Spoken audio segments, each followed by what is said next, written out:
A calendar changes its date every day, but sometimes one date changes the calendar forever. This is the story of a boy named Rohit, who came from a very poor family. When he was just 6 years old, his mother passed away. From that day, only his father was there to raise him. His father worked very hard in a steel factory, earning just enough to survive. Even in those tough times, he made sure Rohit went to school. He would eat less, save money, and pay Rohit's school fees. Rohit was now 13 years old. At such a young age, he had already learned to take care of the house. Every day he woke up at 4 and 12 a.m., cooked food for himself and his father, and then went to school. His father went to the factory. Their life was tough, but they never complained. One evening, when his father came home, he saw smoke all over their little hut. The wood Rohit was using to cook food was wet and not catching fire properly.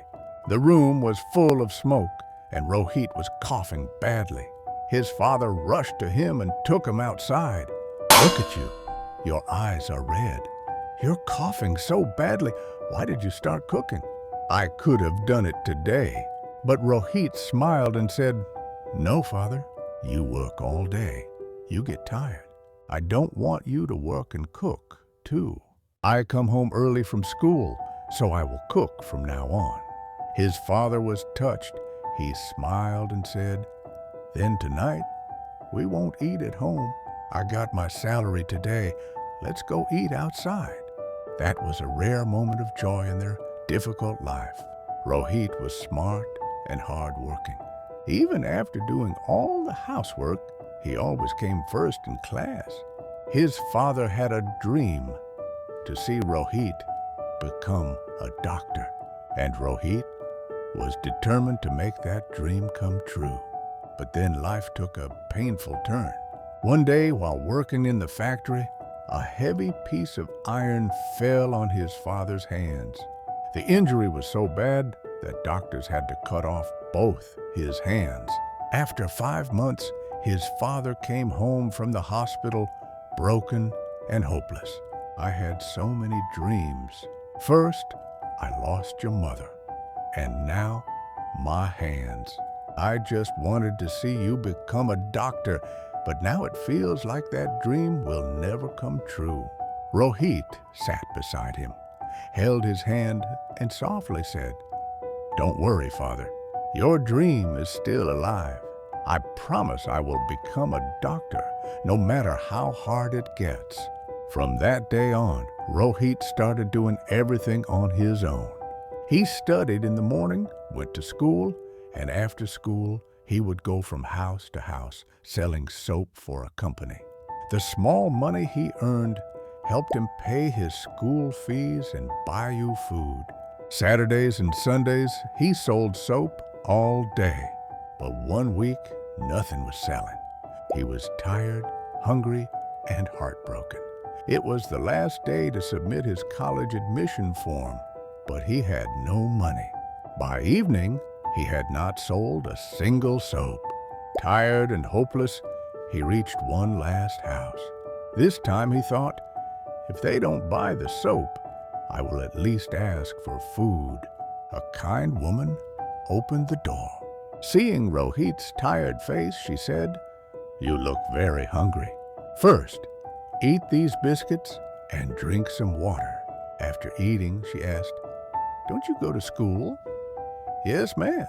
I passed 12th grade, but today I didn't sell even one soap. I don't think I can pay my admission fees now." The woman felt sorry for him. "How much do you need?" "Ours 500, he replied softly. She went inside, came back with the money, and gave it to him. "Here, take this. Go fill your form." Rohit couldn't believe it. He touched her feet, thanked her with teary eyes, and ran to fill the form. Years passed. With hard work, Rohit became a famous doctor in the city. He even opened his own nursing home. His father's happiness knew no limits. One day, a very serious case came to the hospital. The patient was an old woman. She had no family and was in the last stage of TB, and one lung was completely damaged. Rohit immediately told his team, admit her. Now we must suffer. But sir, his junior said her treatment will cost lakhs. I don't think she can afford it. Rohit replied, money is not important. Life is. Admit her immediately. For 2 months, he gave her the best treatment. Day and night, he stayed with her until she got better. Finally, the woman was ready to go home. A nurse came and handed her an envelope. This is your bill, ma'am. The woman was scared. I'm better now, but how will I pay this? She slowly opened the envelope, but there was no bill. Instead, there was a note that said, don't worry. Your treatment bill was paid long ago with the 500 rupees you gave to a boy who was selling soap. That boy is now a doctor, and he is the one who saved your life. He can never repay your kindness, but this treatment is a small gift from him. Tears filled the woman's eyes. Just then, Rohit walked into the room, looked at her with a smile and said, yes, ma'am, I am that same boy. That day, you didn't just give me money. You gave me a future.